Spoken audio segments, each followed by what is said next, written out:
Assalamualaikum bosku, welcome to my channel. Sebelum menonton jangan lupa subscribe, nyalakan dulu loncengnya, dan jangan lupa like dan komen. Dan jangan lupa ambil posisi rebahan kalian. Untuk kalian selamat menyaksikan. Api emas, lalu dia adalah, berarti dia adalah pria bertopeng saat itu yang menyelamatkanku.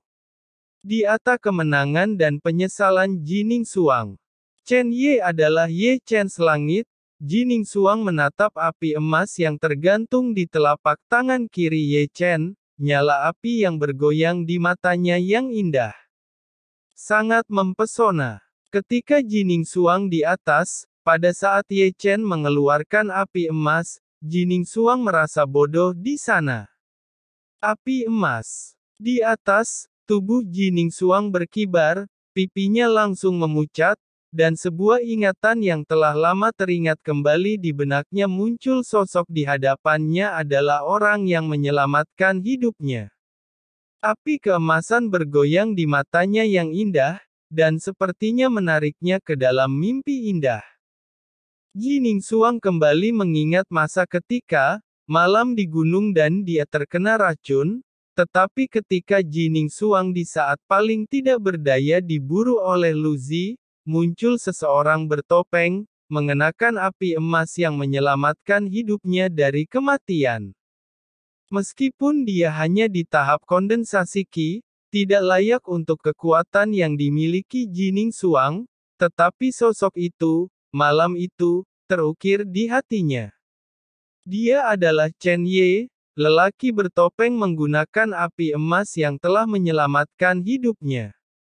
Tiba-tiba, dua sosok dalam ingatan Chen Ye dan Ye Chen, pada saat ini, tumpang tindih dengan sempurna. Jining Suang bergumam, pantas saja malam itu dia tidak bersedia memperlihatkan wajah aslinya. Pantas saja malam itu sikapnya begitu dingin padaku. Ternyata kalian adalah orang yang sama. Jining Suang menatap Ye Chen dengan bodoh, bibirnya bergetar, dan matanya yang indah menjadi kabur. Kenapa aku begitu bodoh?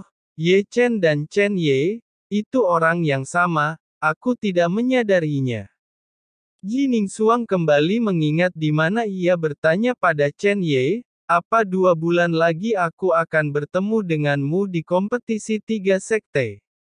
Kata-kata malam itu sepertinya bergema. Jining Suang tersenyum konyol, dan pertanyaan itu benar-benar tiba seperti yang dijanjikan. Jining Suang tersenyum, kau benar-benar menepati janjimu untuk bertemu lagi di 3 kompetisi. Dia bertemu, tetapi dia berada di arena dan bertarung dengannya selama lebih dari 500 putaran, memukulnya lagi dan lagi, mengejutkannya lagi dan lagi, tetapi dia tidak mengetahuinya, bahwa kekasih lama yang bertarung melawannya ini adalah orang bertopeng yang bernama Chen Ye yang selalu Jining Suang impikan dengan indah dalam tidurnya. Apa yang Ye Chen lakukan?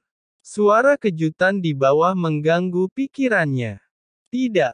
Jining Suang, yang terbangun, mendesis, dan menjulurkan tangan batu giok, berharap untuk menarik kembali pedang roh yang ditutupi dengan cahaya Dewa Putih.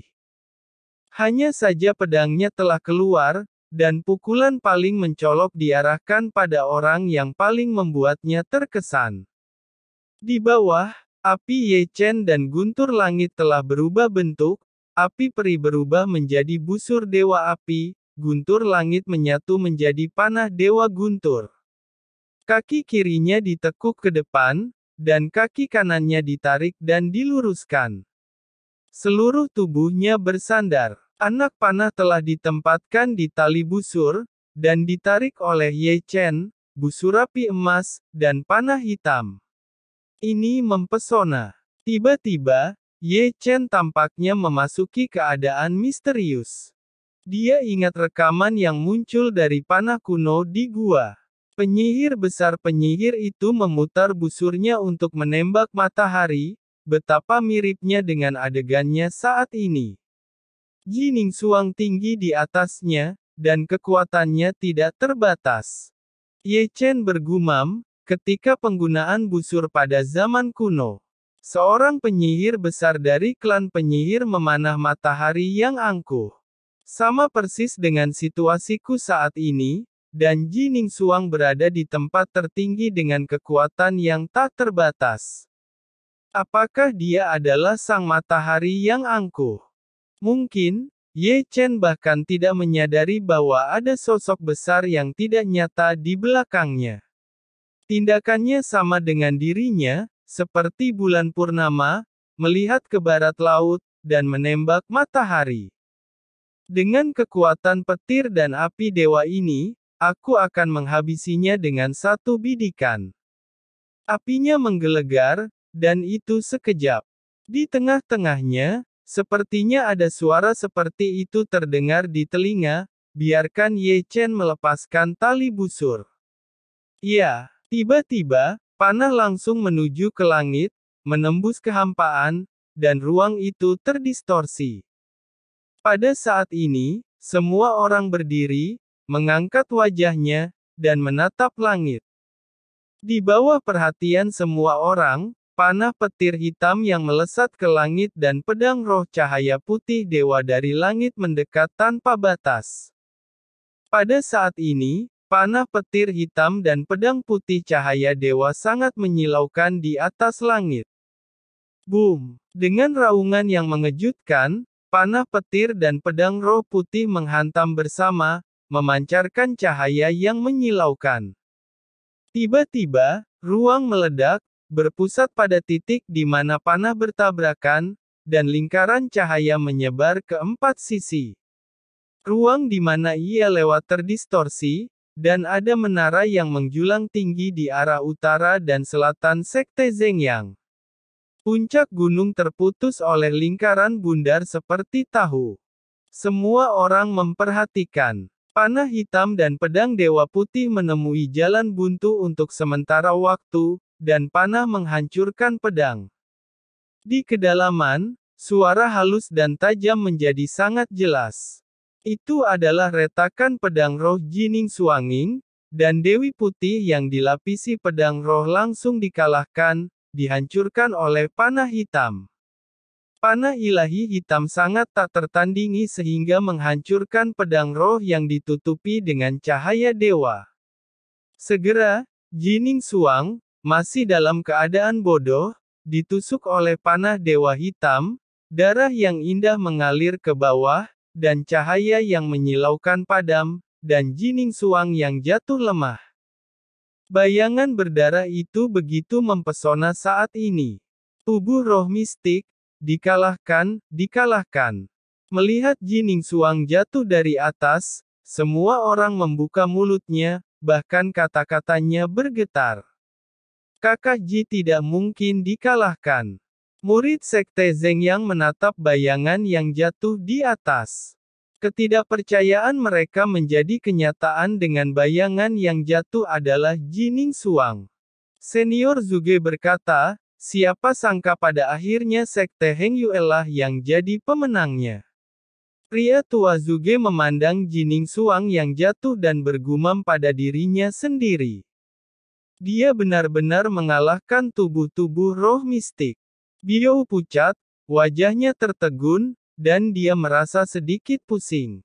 Dia bahkan tidak bisa bertarung selama 20 putaran melawan Ji Ningsuang, tidak kusangka dia dapat mengalahkan tubuh roh mistik. Selain itu, Sang Guan Yuer tersenyum manis dan berkata, sudah kuduga, kau pasti akan menang. Sang Guan Bo dalam keterkejutan berkata, legenda berkata Ji Ningsuang tak terkalahkan, namun hari ini dia berhasil dikalahkan dengan seseorang yang kultivasinya berada satu tingkat di bawahnya. Dia menang, Ye Chen menang. Yang Ding Tian sangat gembira, mereka bahkan gemetar tidak tahu apakah mereka bersemangat atau bahagia. Ye Chen dapat mengalahkan tubuh roh mistik yang disebut legenda tak terkalahkan. Chu Xuan menangis bahagia berkata, apakah muridku telah menghancurkan kepercayaan legenda yang telah beredar saat ini?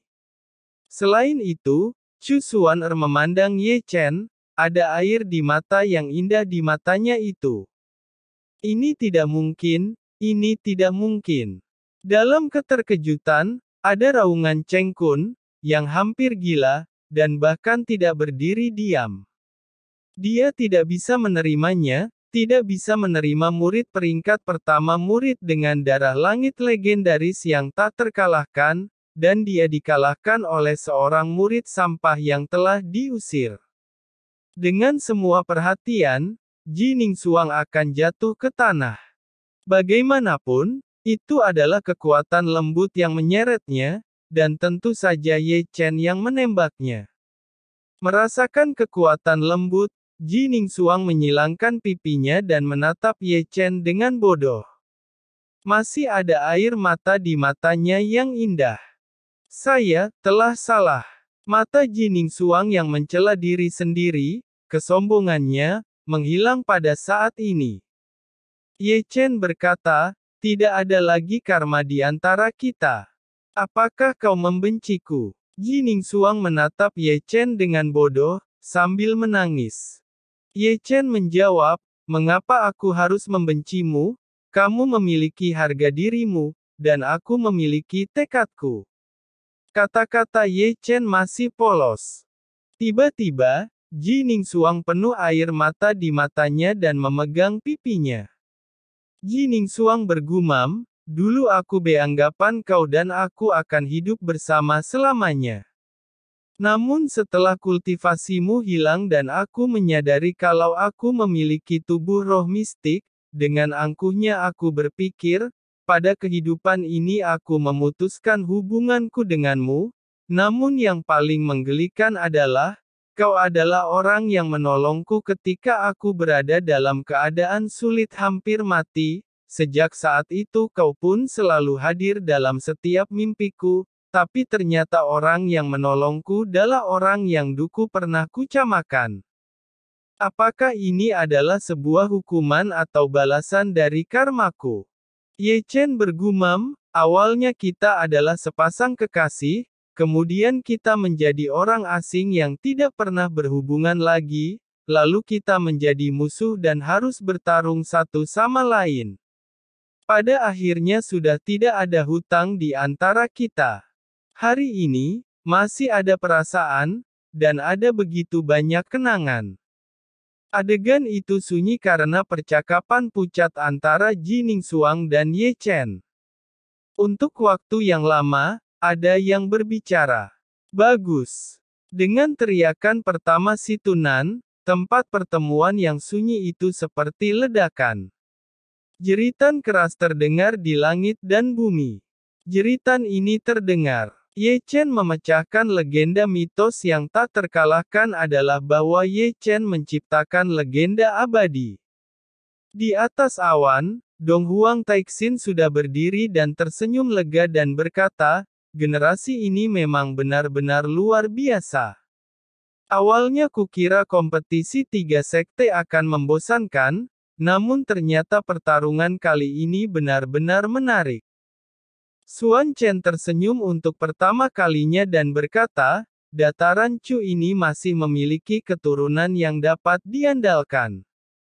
Akhirnya melirik Ye Chen di bawah, Dong Huang Taixin berbalik dan menghilang, berkata pada Fuya, kelak jika Ye Chen punya waktu luang, panggil Ye Chen untuk menemuiku, bagaimanapun caranya sekte Tianxuan harus mendapatkan Ye Chen.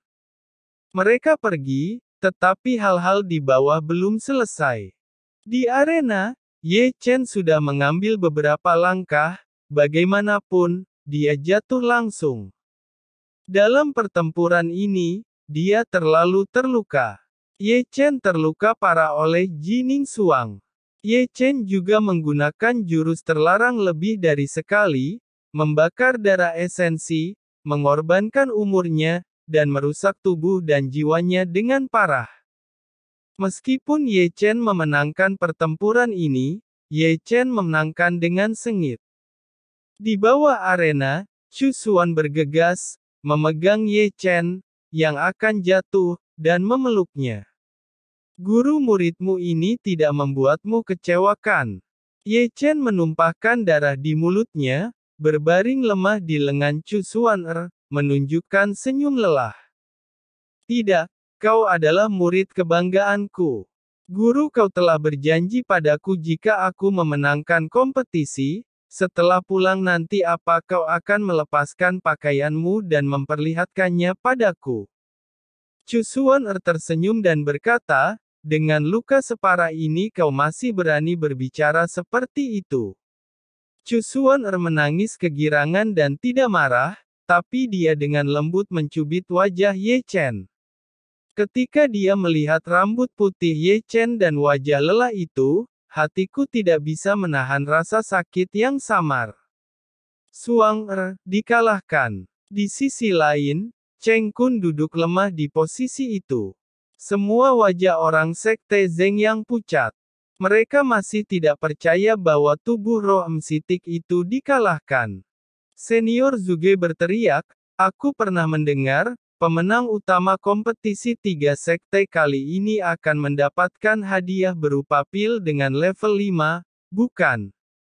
Begitu kata ini keluar, mata semua orang beralih ke Cheng Kun di kursi tinggi. Pada awal kompetisi, Sekte Zeng yang merilis hadiah, dan kali ini kompetisi memenangkan hadiah pertama, akan ada pil tingkat 5. Pada saat itu, Sekte Zeng yang berpikir bahwa tubuh roh mistik tidak terkalahkan, jadi mereka berani membual tentang hadiah, karena mereka tahu bahwa yang akan menjuarai adalah Jining Suang. Sekarang, tubuh roh mistik telah gagal. Apa yang mereka pikir seharusnya terjadi tidak terjadi. Apa yang mereka pikir tidak akan pernah terjadi ajaib. Alih-alih mengambil semua kemuliaan, Sekte Zeng yang malah menjadi tertawaan. Kebetulan itu yang menjuarai adalah murid yang diusir dari Sekte Zeng Yang. Kulit Cheng Kun menjadi sedikit malu. Dia benar-benar menggali lubang besar untuk dirinya sendiri. Cheng Kun, bagaimana cepat berikan hadiahnya? Cepat. Kata-kata senior Zhuge terdengar lagi, dia bertekad untuk menyelesaikan dengan Cheng Kun sampai akhir, dan jika Cheng Kun tidak memberikan hadiah kepada Ye Chen, senior Zhuge akan turun tangan. Pang Dacuan juga bersorak, cepat keluarkan hadiah untuk pemenang utamanya. Si Tunan pun bersorak, cepatlah kita harus segera kembali setelah menerima hadiah. Tao Xuanzhen juga melangkah maju dan berkata, 1 butir pil tingkat 5, sebuah senjata spiritual kelas tinggi, 2 juta batu roh, 1 pun tidak boleh ada yang kurang. Cepatlah. Kata-kata keempatnya berturut-turut, dan mereka hampir memblokir Cheng Kun dan memuntahkan 3 liter darah di tempat.